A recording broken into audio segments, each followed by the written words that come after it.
2000க்கு பிறகு மருத்துவர் ஐயா அவர்கள் கிராமங்களை நோக்கி செல்லவில்லை.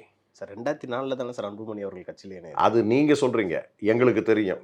ஏன்னா நாங்கள் அருகிலே இருந்து பார்த்திருக்கிறோம். 30 ஆண்டுகளுக்கு மேலாக மருத்துவர் அன்புமணி ராமதாஸ் அவர்கள் அவர் இல்லாமல் பாட்டாளி மக்கள் கட்சியும் வன்னியர் சங்கம் இயங்கவில்லை என்கிற நிலையும் இருந்தது.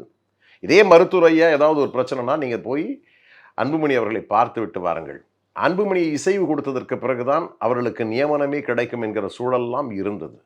அந்த அளவிற்கு இந்த கட்சியிலே எல்லா விதத்திலும் தன்னுடைய கரங்களை பதித்து இந்த நிர்வாகத்தை ஒழுங்குபட நிர்வகித்து வந்தவர் தான் மருத்துவர் அன்புமணி ராமதாஸ். அதனாலே தான் 2016 அவர் தனித்து போட்டியிடக்கூடிய அளவுக்கு தன் செல்வாக்கை வளர்த்து கொண்டு ஒவ்வொரு நிகழ்வும், அன்றைக்கு அரசியல் சூழ்ச்சிகள் காரணமாக அன்றைக்கு வெற்றி பெற முடியாமல் போய்விட்டது இருக்கலாம். ஆனால் அன்றைக்கு மக்கள் மத்தியிலே ஒலித்த ஓசை அன்புமணி என்கிற மணியின் ஓசை தான்.